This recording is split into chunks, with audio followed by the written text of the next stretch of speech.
Assalamualaikum warahmatullahi wabarakatuh dan salam bahagia. Bertemu lagi dalam Fokus Sukan yang disiarkan dari Studio 3 Radio Televisyen Brunei. Ada sejumlah RM180,000 hadiah keseluruhan dalam bentuk kereta-kereta keluaran Nissan disediakan untuk menjadi rebutan sebagai hadiah hole-in-one dalam kejuaraan golf Piala Rebutan Kurnia Duli Yang Teramat Mulia Perdana Seri Pengenalan Muda Mahkota bagi dana Pengenalan Muda Mahkota Al-Muhtari Billah untuk anak-anak yatim. Kejohanan yang diadakan di Kelab Golf Jurudong Park bermula kemarin dan akan berakhir esok. Kejohanan golf amal tersebut dianjurkan bersama oleh Bosted Sendirian Berhad dan Jurudong Park and Country Club Sendirian Berhad. Kejohanan 3 hari itu mempertandingkan 5 kategori termasuk kategori junior, iaitu bagi pemain berumur 18 tahun dan ke bawah buat kali ketiga diperkenalkan bagi mempromosi generasi muda golf negara pada masa akan datang. Kategori terbuka lelaki, VIP, kategori senior dan wanita juga dipertandingkan. Kejohanan tahun lalu telah menyaksikan Tony Haji Karim muncul selaku juara kejohanan. Pemain yang bertuah boleh memenangi kereta Nissan 370Z bagi lubang 3, Nissan Serena terbaru bagi lubang 8, Grand Livina terbaru bagi lubang 13 dan Nissan March terbaru bagi lubang 16.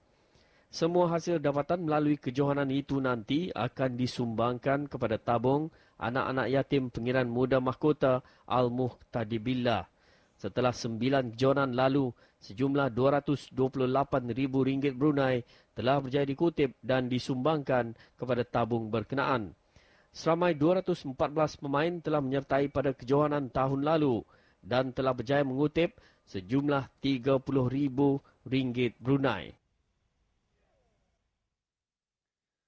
Pasukan dari syarikat Cameron muncul juara dalam pertandingan golf Persatuan Kejuruteraan Petroleum 2011. Pertandingan sehari itu dianjurkan oleh Persatuan Kejuruteraan Petroleum bahagian Brunei yang berlangsung di Impai Hotel Golf and Country Club Jurudong.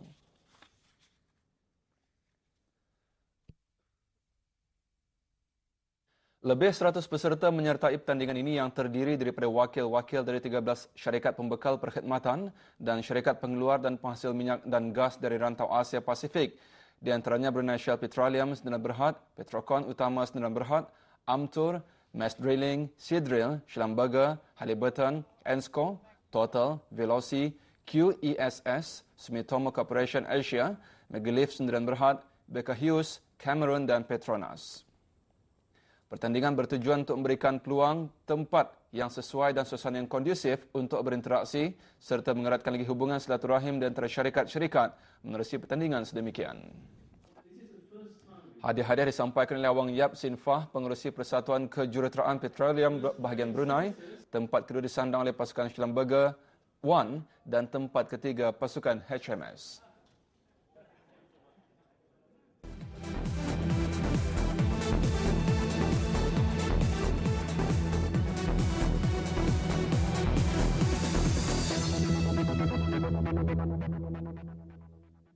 Sukan antarabangsa malam ini kita mulakan dengan perlawanan bola sepak pusingan kelayakan Euro 2012. Juara bertahan Spanyol mara ke pusingan akhir tahun depan di Poland dan Ukraine untuk mempertahankan gelaran juara selepas mereka menang di perlawanan peringkat kelayakan menewaskan Republik Czech 2-0 sekaligus mengekalkan rekod tanpa kalah dalam kumpulan I. Spanyol berjersey putih tidak menunggu lama untuk menembusi gawang tuan rumah. Apabila seawal minit ke-7, Spanyol di depan menerusi jaringan pemain Chelsea Juan Mata untuk mendahului Republik Czech 1-0. Spanyol terus mengasak kubu tuan rumah dan berjaya menggandakan jaringan pada minit ke-23 menerusi bekas pemain Liverpool Xabi Alonso sekaligus meletakkan Spanyol berada dalam kedudukan selesa mendahului 2-0.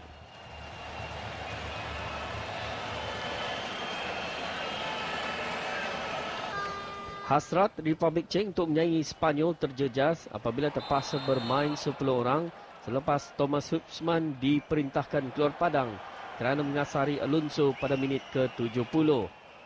Kedudukan 2-0 itu bagaimanapun tidak berubah sehingga tamat 90 minit masa perlawanan. Dalam satu lagi perlawanan, Jerman menewaskan Turki 3-1 di Istanbul. Mario Gomez menjaringkan gol pertama Jerman pada minit ke-35. Gol kedua Jerman pula dijaringkan Thomas Müller pada minit ke-61 untuk kedudukan 2-0. Turki berjaya mendapatkan jurang pada minit ke-70 menerusi jaringan Hakan Balta untuk menghidupkan semula peluang Turki untuk layak ke Euro 2012 tahun depan.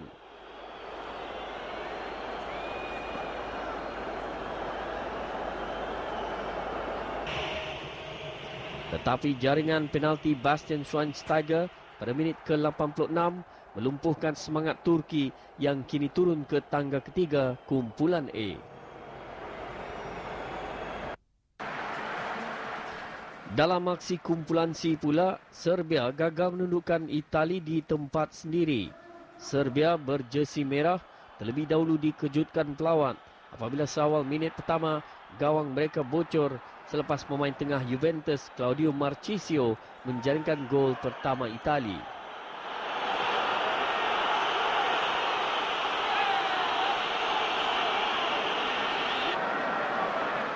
Serbia bagaimanapun berjaya menyamakan kedudukan pada minit ke-26 menerusi pemain pertahanan Chelsea Branislav Ivanovic untuk kedudukan 1-1.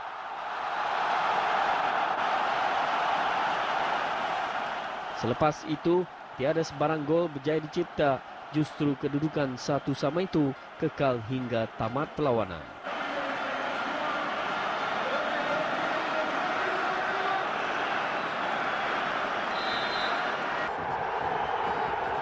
Di Greece pula, pengadil dari England, Howard Webb terpaksa menangguhkan permainan beberapa minit selepas rusuhan penonton mencetuskan kekecauan yang teruk. Lebih 100 penyokong Greece memakai topeng menyerang penyokong Croatia dengan membaling bunga api dan satu bom petrol yang kemudiannya dibalas penyokong Croatia dengan membaling kerusi. Perlawanan bagaimanapun dapat diteruskan dan Greece mendahului pada separuh masa kedua menerusi bekas pemain Manchester City, Georgios Samaras pada minit ke-71.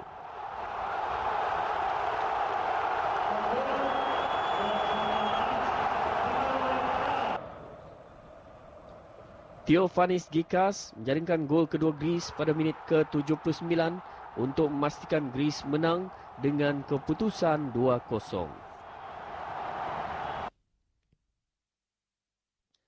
Berikut keputusan 12 yang telah berlangsung awal pagi tadi. Dalam kumpulan A, Azerbaijan tewas 1-4 kepada Austria, Turki tewas 1-3 kepada Jerman, Belgium menang 4-1 ke atas Kazakhstan. Kumpulan B, Armenia menang 4-1 ke atas Macedonia, Slovakia tewas 0-1 kepada Rusia dan Andorra tewas 0-2 kepada Ireland.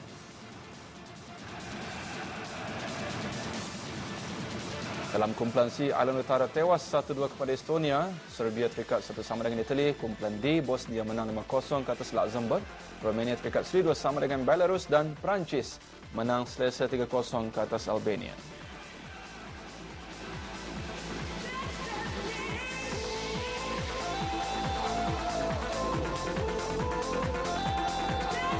Dalam kumpulan E, Finland tewas kepada jirannya Sweden 1-2 dan Belanda menang 1-0 ke atas Moldova. Dalam kumpulan F, Latvia menang 2-0 ke atas Malta dan Greece menewaskan Croatia 2-0.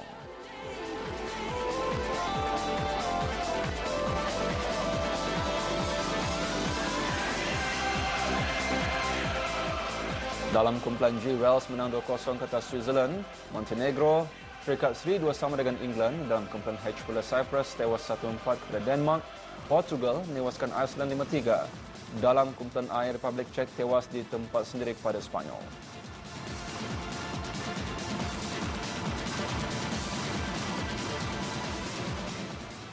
Beralih ke perkembangan kejuaraan tenis terbuka China, pemain nombor 1 dunia, Caroline Wozniacki tersingkir di peringkat suku akhir kejuaraan ini selepas ditewaskan pemain bukan pilihan Flavia Pennetta dari Itali. Seorang lagi pemain pilihan, Anastasia Polichenko dari Rusia, turut disingkirkan oleh pemain bukan pilihan Andrea Petkovic dari Jerman. Keputusan paling mengejutkan di peluanan suku akhir semalam ialah kekalahan pemain tenis wanita nombor 1 dunia, Caroline Wozniacki dari Denmark. Wozniacki tersingkir selepas tewas kepada pemain bukan pilihan Flavia Pennetta dari Itali dengan keputusan 3-6, 6-0 dan 7-6. Sementara itu, pilihan ke-11 kejohanan Agnieszka Radwanska dari Poland pula menang percuma ke atas Ana Ivanovic dari Serbia yang tidak dapat meneruskan permainan akibat kecederaan. Turut melangkah ke separuh akhir ialah Monica Niculescu dari Romania yang menundukkan Maria Kirilenko dari Rusia dengan kiraan 3-6, 6-3 dan 6-4. Manakala Andrea Petkovic dari Jerman pula menyingkirkan pilihan ke-13 Anastia Pavlyuchenkova dari Rusia dengan keputusan straight set 6-3, 7-6. Dari tenis kita ke perkembangan perlombaan sesi latihan bebas menjelang perlombaan Formula 1 Grand Prix Jepun. Pemandu Red Bull Sebastian Vettel kini kian menghampiri gelaran juara dunia. Dia hanya memerlukan satu mata sahaja lagi untuk bergelar juara. Pada sesi latihan bebas malam, pemandu McLaren Mercedes Jenson Button berjaya mencatatkan masa terpantas. Pemandu McLaren Mercedes Jenson Button mendominasi kedua sesi latihan bebas menjelang perlombaan Formula 1 Grand Prix Jepun semalam. Button menakluki litar Suzuka pada sesi latihan bebas pertama di sebelah pagi. Button mencatatkan masa terpantas 1 minit 33.634 saat di sebelah pagi. Di sebelah petang pula, dia sekali lagi mendominasi sesi latihan kedua dan berjaya memperbaiki catatan awalnya dengan 1 minit 31.901 saat. Dia diekori rapat pemandu Ferrari, Fernando Alonso dari Spanyol, diikuti dua pemandu Red Bull, Sebastian Vettel di tempat ketiga dan Mark Webber di tempat keempat. Lewat pagi tadi, kesemua pelumba turun bagi sesi latihan ketiga dan meneruskan sesi kelayakan pada sebelah petang untuk merebut petak utama di perlumbaan sebenar esok. Dengan paparan sukan yang kami muatkan tadi, sampai di sini dulu pertemuan fokus sukan kita kali ini. Sampai jumpa pada keluaran Isnin nanti. Dengan itu, salam hormat dan Assalamualaikum warahmatullahi wabarakatuh.